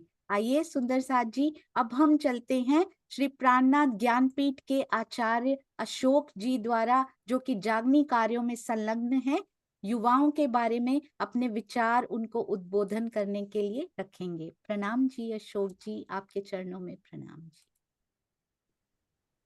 प्रणाम जी सभी सुंदर साथ जी को। वैसे तो अभी हमने पूज्य स्वामी जी और प्रवीण जी के द्वारा युवाओं के विषय को लेकर के और अध्यात्म के क्षेत्र में, प्रचार प्रसार के क्षेत्र में युवाओं की सक्रियता को लेकर के बहुत सारे बिंदुओं पर बातें सुनी। मैं कुछ बातें रखना चाह रहा हूँ। आज 7 तारीख है, अप्रैल 7 तारीख, और आने वाली इसी 9 तारीख को, 9 अप्रैल को चैत्र शुक्ल प्रतिपदा है। अर्थात वो दिन ऐसा है जिस दिन हम ये कहते हैं कि चैत्र शुक्ल प्रतिपदा से विजय अभिनंद बुद्ध निष्कलंक स्वरूप के रूप में श्री जी इस दुनिया में जाहिर हुए और उस दिन से बुद्ध जी का साका अथवा बुद्ध जी संवत का प्रारंभ हुआ और इस बात को 346 वर्ष व्यतीत हो गए हैं। अब जब हम विजय अभिनंद बुद्ध निष्कलंक स्वरूप की बात करते हैं तो सुंदर साथ चर्चा में ऐसा कहते भी हैं और हम भी वर्षों से वाणी में ये पढ़ते आ रहे हैं, सुनते आ रहे हैं कि श्री जी आए हैं तो सभी के लिए आए हैं, संपूर्ण जगत के लिए आए हैं। तारतम वाणी का आगमन हुआ है तो संपूर्ण जगत के लिए आगमन हुआ है। और हम ये कहते हैं कि कृपा निधि सुंदर वर श्याम, भले सुंदर वर श्याम, उपजो सुख संसार में आए धनी श्री धाम। अब धामधनी तो आए, लेकिन अब पता किसको है? निजानंद संप्रदाय के उन कुछ सुंदर साथ जिनके विषय में मैं लगभग पिछले 18 वर्ष से सुन रहा हूँ कि 40 लाख की संख्या है। थोड़ी बहुत बढ़ोतरी हुई होगी या नहीं भी हुई होगी, मुझे पता नहीं, पर उन सुंदर साथ के अतिरिक्त प्राणनाथ जी के विषय में कौन जानता है। और जिन 40 लाख की मैं बात कर रहा हूँ, उनमें भी प्राणनाथ जी के स्वरूप की पूर्ण पहचान किसको है? किसका ईमान प्राणनाथ जी के ऊपर है? तो अभी के लिए तत्काल में मुझे ऐसा लगता है कि एक तो ब्रह्मवाणी के प्रचार प्रसार के क्षेत्र में युवाओं की सक्रियता, एक तो ये है कि सहयोग है दूर रह करके, लेकिन प्रत्यक्ष सक्रियता की आवश्यकता है। और इसमें जैसे पूज्य स्वामी जी बार-बार आग्रह करते रहते हैं अ, युवाओं के लिए कि ज्ञानपीठ में आएँ या फिर गुरुकुल, कन्या गुरुकुल में आएँ। पुरुष, स्त्रियाँ, भाई-बहन सभी आकर के गुरुकुल में और ज्ञानपीठ में शिक्षा अर्जन करें, वाणी वितक का ज्ञान लेकर के प्रचार-प्रसार करें। उसकी तो आवश्यकता है ही, लेकिन साथ ही साथ अभी मीडिया का समय है, 21वीं शताब्दी में, और अपनी बात जन-जन तक पहुँचाने के लिए आज हमें हर जगह जाने की आवश्यकता नहीं है। घर-घर पर, गाँव-गाँव में जाने की आवश्यकता अब नहीं है। हाँ, जो प्रत्यक्ष कार्यक्रम होते हैं, उन कार्यक्रमों का अपना लाभ है, पर यदि हमें पूरी दुनिया में अपनी बात पहुँचानी है, तो हमें मीडिया का उपयोग करना होगा। और इसके लिए ज्ञानपीठ के वार्षिक उत्सव में भी हमने सेवा के लिए आह्वान किया था। लगभग 40 से 45 सुंदर साथ ने अपना नाम भी दिया था। लेकिन कई बार क्या होता है कि सुंदर साथ की कोई न कोई बाध्यता रहती है, 2-4 दिन तक सक्रिय रूप में सेवा करते हैं और उसके बाद वो अपनी बाध्यता के चलते सेवा से दूर हो जाते हैं। अब होता क्या है कि अब सुंदर साथ तो अपनी बाध्यता के चलते सेवा से हट गए, लेकिन हमें पता नहीं होता है। हम सुंदर साथ के भरोसे रह जाते हैं कि नहीं, ये सेवा तो वो करेंगे, लेकिन अब वो सुंदर साथ बताते भी नहीं है कि हमारी ये मजबूरी है और सेवा भी नहीं हो पाती है। तो इस तरह से जिस तीव्रता के साथ में यूट्यूब और फ़ेसबुक, वेबसाइट इत्यादि का प्रचार होने की संभावना दिखी थी, उस तीव्रता के साथ में नहीं हो पाई है। तो स्वामी जी और प्रवीण जी के इस वक्तव्य के बाद मैं सभी सुंदर साथ से, विशेष रूप से युवा वर्ग से मैं आग्रह करता हूँ, अभी भी ज़ूम मीटिंग में ही 250 से ऊपर सुंदर साथ जुड़े हुए हैं। आगे भी जब ये वीडियो यूट्यूब और फ़ेसबुक पर जाएगी तो हज़ारों सुंदर साथ तक मेरी आवाज़, मेरी बात पहुँचेगी। तो मैं सुंदर साथ से आग्रह करता हूँ कि सुंदर साथ इस मीडिया की सेवा के लिए विशेष रूप से अपना योगदान दें। कई बार सुंदर साथ में कला है, सामर्थ्य भी है, लेकिन उन्हें पता नहीं होता है कि हम किस क्षेत्र में अपना योगदान दे सकते हैं। तो मैंने कुछ सेवाओं की लिस्ट बनाई है, जिसकी मैं जानकारी दे रहा हूँ संक्षेप में। एक सेवा रहती है छोटे-छोटे वीडियो एडिट करने की, जिसको हम शॉर्ट्स एडिटिंग बोलते हैं। एक इंस्टाग्राम और फेसबुक के लिए रील बनाई जाती है और यूट्यूब के लिए शॉर्ट्स बनाए जाते हैं। एक की समय सीमा 1 मिनट की है और दूसरे की समय सीमा 1.5 मिनट की होती है। तो ऐसे 1 और 1.5 मिनट के छोटे-छोटे वीडियोज़ सेलेक्ट करके उसको एडिट करने की जो सेवा है, हाँ, अभी आशीष जी के नेतृत्व में बहुत सारे सुंदर साथ बहुत सुंदर कार्य कर रहे हैं, पर मुझे ऐसा लगता है कि अभी हमें और सुंदर साथ की आवश्यकता है। कुछ सुंदर साथ जो पहले प्रारंभ में सेवा कर रहे थे, वो अपनी-अपनी किसी न किसी मजबूरी के कारण अपनी सेवा पूर्ण रूप से नहीं दे पा रहे हैं। इसी तरह से बड़े-बड़े वीडियो एडिट करने के लिए, जैसे स्वामी जी की चर्चा कभी 1 घंटे की भी होती है, अधिकतम 1 घंटे की, वितक की चर्चा इससे भी बड़ी हो जाती है, 1.5 से 2 घंटे तक की होती है। तो ऐसे वीडियो को एडिट करने के लिए भी सुंदर साथ की आवश्यकता है। इसी तरह से इंस्टाग्राम और फ़ेसबुक पर इमेज के रूप में जो हम अलग-अलग पोस्ट रख रहे हैं, कोटेशन रख रहे हैं, उसके लिए भी सुंदर साथ की आवश्यकता है। और साथ ही यूट्यूब चैनल को प्रमोट करने के लिए, या यूट्यूब में और भी बहुत सारे काम होते हैं। सिर्फ़ चर्चा अपलोड कर देने से हमारा काम नहीं हो जाता है। उसको जन-जन तक पहुँचाने के लिए, जैसे एक चर्चा हमने अपलोड की, उस चर्चा में कौन-कौन से छोटे-छोटे विषयों को लिया गया है, उन विषयों के बारे में छोटा-सा एक पोस्ट बना कर के 5-7 या 10 बिंदुओं को लिख कर के, कि इस चर्चा में आपको ये-ये बातें सुनने को मिलेगी। इस तरह से एक आर्टिकल बना कर के व्हाट्सएप से जुड़े हुए हज़ारों सुंदर साथ तक पहुँचाने की भी एक सेवा है। इसी तरह से वेबसाइट की सेवा है, मोबाइल ऐप से संबंधित सेवा है। और साथ ही जैसे व्हाट्सएप में, टेलीग्राम में अलग अलग चैनल्स बनाए जा सकते हैं, मैसेंजर से चर्चाओं को भेजा जा सकता है। तो इस तरह से अपलोडिंग के साथ में शेयरिंग की भी सेवा है, जिसके लिए सुंदर साथ की आवश्यकता है। देखिए, किसी ने बहुत खूब कहा है, वैसे बात कड़वी है, पर कहते हैं कि सलाह देने वाली जिह्वा से सहयोग करने वाले हाथ महान होते हैं। ऐसे नहीं करना चाहिए, ऐसे करना चाहिए, ऐसे कहने वाले सुंदर साथ बहुत हैं हमारे पास, पर सहयोग करने वाले कि नहीं ये सेवा मैं कर लूँगा या मैं कर लूँगी, ऐसा कहने वाले सुंदर साथ का अभी अभाव है। और यही कारण है कि 346 वर्ष बीतने के बाद भी बुद्ध निष्कलंक स्वरूप के विषय में कोई नहीं जानता है। आज स्वामी दयानंद सरस्वती जी को गए हुए बहुत अधिक समय नहीं हुआ, पर अभी कुछ समय पहले ही उनकी जन्म जयंती मनाई गई थी। उसमें उसके विषय में लाखों लोगों को पता है। बड़े-बड़े मंत्री उस कार्यक्रम में शामिल हुए थे। जबकि हम श्री जी के विषय में बात बहुत बड़ी-बड़ी करते हैं। वो बात सच भी है कि वो स्वयं साक्षात अक्षरातीत हैं। अभी कुछ दिन पहले मुझे प्रवीण भैया ने एक सलाह दी थी, पर मैं उसको नहीं कर पाया किसी कारणवश, कि कल्कि के नाम से मंदिर बना है। जबकि हम कहते हैं कि कल्कि तो स्वयं श्री जी हैं। तो दुनिया वालों को ये पता कैसे चलेगा?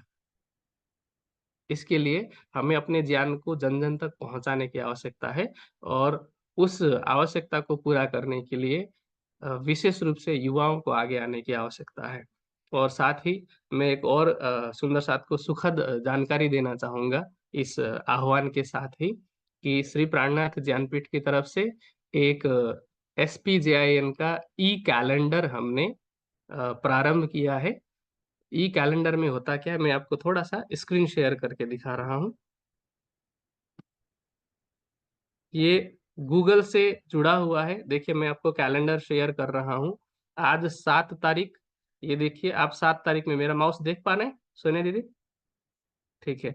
तो अभी मान लीजिए अगली जो 14 तारीख है, 14 तारीख को रविवार है, आपके फ़ोन में नोटिफ़िकेशन आ जाएगा। हम साप्ताहिक ई-गोष्ठी देख पा रहे हैं यहाँ पर। इसमें जैसे ही आप क्लिक करेंगे, अपने फ़ोन पर भी टच करेंगे, तो इस तरह से आपको डिटेल दिखाई पड़ेगी। देखिए, यहाँ पर ज्ञानपीठ के लोकेशन के साथ ही श्री प्राणनाथ ज्ञानपीठ ई-गोष्ठी, दिन प्रत्येक रविवार, समय प्रातः 10 से 11 बजे इंडियन स्टैंडर्ड टाइम। इसमें ज़ूम मीटिंग की आईडी, पासवर्ड और लिंक तक दिया गया है, और कार्यक्रम शुरू होने से 10 मिनट पहले आपके फ़ोन में नोटिफ़िकेशन आ जाएगा। अब ये तो पूरे साल भर के लिए ये तैयार हो चुका है, और इसके साथ ही मान लीजिए कि 21 तारीख को, 21 से लेकर के 24 तक दाहोद में कार्यक्रम है। आपको 21 तारीख कार्यक्रम शुरू होने से पहले ही 2 दिन पहले सभी सुंदर साथ के फ़ोन में नोटिफ़िकेशन पहुँच जाएगा। इसको हम अपने हिसाब से सेट कर सकते हैं। अभी श्रेयस जी के और मेरे पास इसका एक्सेस है। तो आपने जैसे ही इसको क्लिक किया, इसमें उमरिया का लोकेशन भी आ गया, और अ, इसके विषय में जानकारी भी आ गई, और किससे संपर्क करना है। कई बार सुंदर साथ को पता नहीं होता है कि कार्यक्रम कहाँ पर है, उसकी डिटेल क्या है, तो यहाँ पर हमने फ़ोन नंबर वगैरह भी दिया हुआ है, और कार्यक्रम से 2 दिन पहले का रिमाइंडर सेट कर रखा है कि 2 दिन पहले सभी सुंदर साथ को मोबाइल में नोटिफ़िकेशन भी आ जाएगा, और वैसे आप कभी भी पूरे कार्यक्रम की लिस्ट देख सकते हैं कि वो ज्ञानपीठ के साल भर में कौन-कौन से कार्यक्रम हैं। और ये देखिए 25 तारीख को खजूरिया का कार्यक्रम है। इसी तरह से 27, 28, 29 को यहाँ पर शिवपुरी मध्य प्रदेश में कार्यक्रम है। तो ये सारी जानकारी आपको इस कैलेंडर पर उपलब्ध हो जाएगी। उसके लिए करना क्या है कि मैं एक तो यहीं पर मैसेज में भी लिंक भेज देता हूँ, या फिर व्हाट्सएप ग्रुप में या व्हाट्सएप के ब्रॉडकास्ट में मैं आप सभी को एक मैसेज भेज रहा हूँ। उसमें 2 लिंक मिलेंगे। आप उसमें मैसेज में आप पूरा पढ़ सकते हैं। आपको अपने-अपने फ़ोन में गूगल कैलेंडर डाउनलोड करना है, यदि आपके फ़ोन में नहीं है तो। कि जिसके में पहले से ही है, उसको डाउनलोड करने की आवश्यकता नहीं है। एक लिंक को क्लिक करेंगे, तो बहुत छोटी-सी एक फ़ाइल जो लगभग-लगभग 4 केबी की है, वो डाउनलोड होगी, और उसको अपने गूगल कैलेंडर के साथ में सिंक्रोनाइज़ करना है। ऐसा करते ही आप ज्ञानपीठ के SPJIN कैलेंडर से जुड़ जाएंगे और सारे कार्यक्रमों की जानकारी आपको अपने फ़ोन में ही मिल जाएगी कि आगे भविष्य में ये कार्यक्रम आने वाले हैं। तो और ये सुविधा एंड्रॉइड और एप्पल अथवा प्ले स्टोर और ऐप स्टोर दोनों पर उपलब्ध है। तो आप सभी सुंदर साथ से आग्रह है कि आप अपने-अपने फ़ोन के माध्यम से इस कैलेंडर से, ज्ञानपीठ के कैलेंडर से जुड़ें, ताकि आपको घर बैठे कार्यक्रम की जानकारी मिल सके। और जितने सुंदर साथ, जितने युवा यहाँ पर जुड़े हुए हैं, आप सबसे मैं एक बार पुनः आग्रह करता हूँ कि जिस मीडिया के सेवा से संबंधित मैंने बात की, उससे जुड़ी हुई कोई भी जानकारी प्राप्त करने के लिए आप आशीष जी से संपर्क करें, प्रवीण जी से संपर्क करें। मैं इस विषय में भी पोस्ट बना करके, आर्टिकल लिख करके व्हाट्सएप और फेसबुक इत्यादि से शेयर करूँगा। तो आप जो भी सेवा कर सकते हैं, बताएँ। हम वाणी में कहते हैं ना, मुक्ति सेवा तूने सु कहूँ जेतु अंतर आडो टाल। तो जो सेवा कर सकते हैं आप सामने से बताएँ और आपकी क्षमता के हिसाब से, आपके ज्ञान के हिसाब से आपको सेवा उपलब्ध कराई जाएगी और उसको ईमानदारी पूर्वक निभाएँ। तो मुझे लगता है कि जागनी को तीव्र गति से आगे बढ़ने में कोई भी नहीं रोक सकता है। बस इतना ही कहते हुए आप सभी सुंदर साथ को प्रणाम। प्रणाम जी सुंदर साथ जी। तो जितने भी युवा बैठे हैं, और मुझे तो लगता है हर आत्मा किशोरावस्था में ही होती है, हर सुंदर साथ जो सेवा कर सकते हो श्री प्राणनाथ जी ज्ञानपीठ पर, जो अर्पित कर सकते हो, पीछे मत रहिएगा। अब सुंदर साथ जी सूचनाओं की ओर चलते हैं। 2 दिन बाद यानी मंगलवार 9 अप्रैल चैत्र माह शुक्ल पक्ष की प्रथमा यानी पहली तारीख हिंदू कैलेंडर के हिसाब से नव वर्ष आरंभ होता है। दक्षिण भारत में भी उगादी गुड़ी पाडवा के नाम से मनाया जाता है। निजानंद समाज में भी बुद्ध जी का शाखा इसी दिन से ही तो प्रारंभ होता है। हम भी अपनी परंपरा, अपनी आध्यात्मिक चेतना को याद करते हुए बुद्ध जी को स्मरण करें, प्राणनाथ जी को स्मरण करें और श्री जी के नाम से नूतन वर्ष की शुरुआत करें। तो इस अवसर विशेष पर हम एक आध्यात्मिक मंच पर जूम के माध्यम से एकत्रित हों, जिसमें पूज्य स्वामी जी के आशीर्वचन सभी को सुनने को मिलेंगे। एक नई चेतना, एक नए उत्साह के साथ हम सब आध्यात्म की राह पर और परिपक्वता से चलेंगे।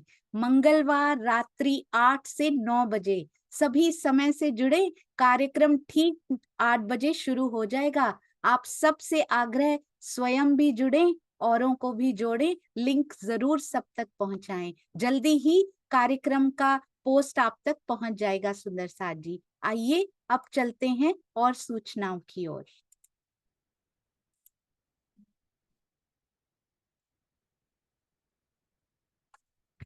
जी, श्री प्राणनाथ ज्ञानपीठ ई गोष्ठी 2 7 अप्रैल 2024 आज तक, अभी तक श्री प्राणनाथ ज्ञानपीठ से होने वाले कार्यक्रम जो हो चुके हैं, आगे होने वाले हैं, अति सुंदर। आज एक पॉडकास्ट भी रिलीज होने वाला है सुंदर साथ जी, आइए देखते हैं।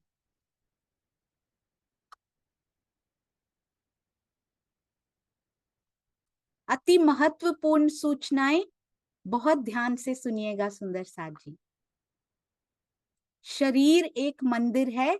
आज वर्ल्ड हेल्थ डे मनाया जा रहा है पूरे संसार में, तो श्री प्राणनाथ जी ज्ञानपीठ सबका अग्रणी, किसी से पीछे नहीं रहेगा। डॉक्टर बबीता त्यागी और डॉक्टर प्रवीण बत्रा जी के द्वारा आज YouTube पर ये आने वाला है। सुंदर साथ जी स्वयं भी देखिएगा और जहां जहां तक जन जन तक इस पोस्ट को पहुंचाने की सेवा जरूर कीजिएगा। आइए उसकी एक झलक देखते हैं। जरूर please watch and like, share and comment for sure, क्योंकि शेयरिंग करना एक बहुत बड़ी सेवा है जो हम घर बैठे कर सकते हैं।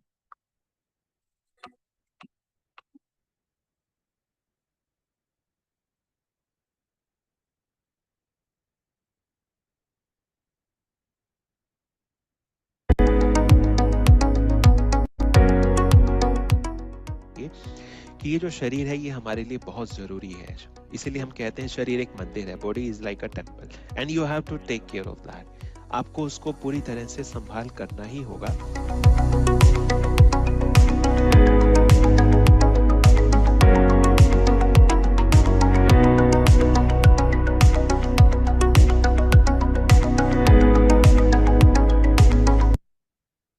सुंदर साथ जी, इस पर लिखा है एयर्स टुमारो, क्योंकि ये पोस्ट कल आ चुकी है हमारे YouTube चैनल पर ये आज ही पॉडकास्ट आने वाला है, तो अवश्य देखकर सब में ज्ञान फैलाइए।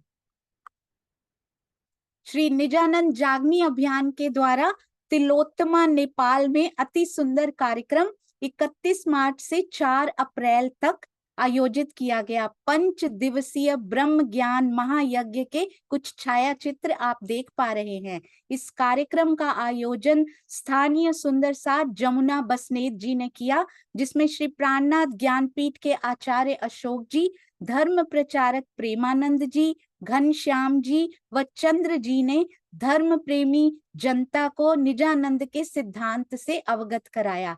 कार्यक्रम में 85% यानी 85% श्रोता प्रवाही थे और निजानंद के सिद्धांतों से अनभिज्ञ थे।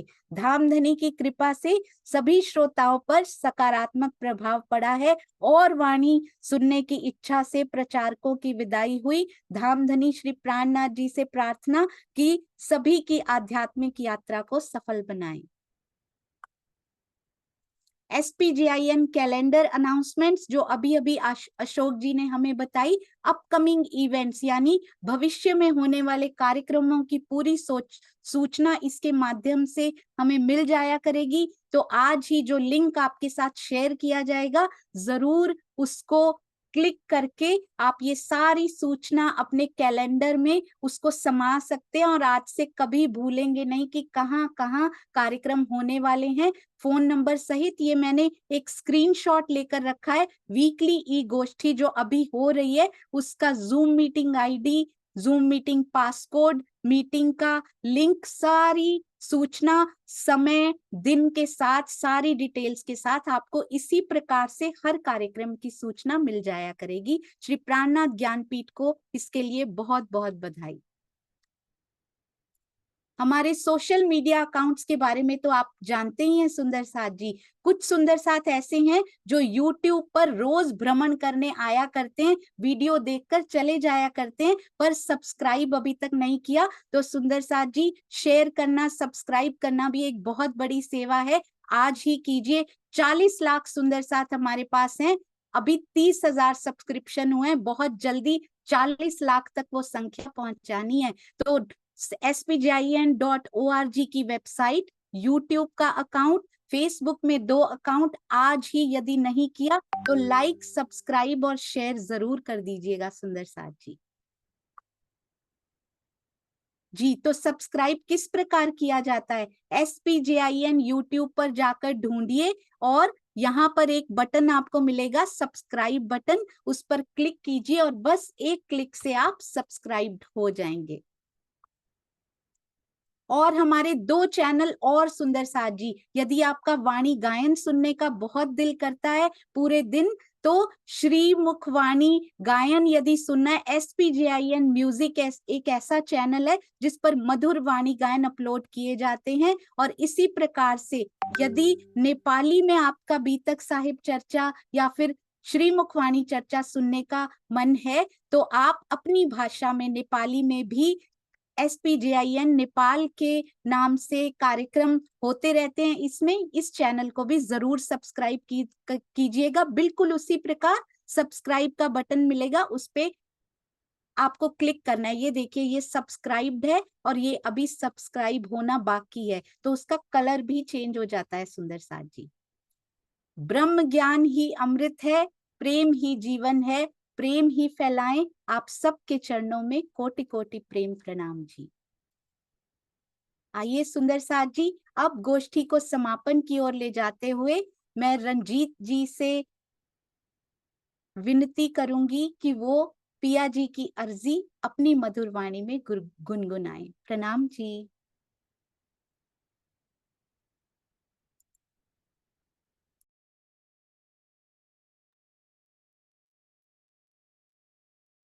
सभी को प्रेम प्रणाम।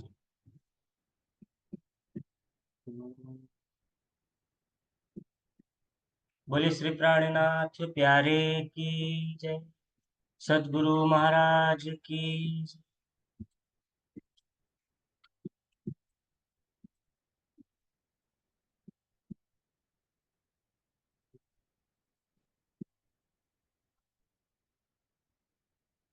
पिया तुम होते सी कीजियो, मैं अर्ज करूं मेरे पियो जी।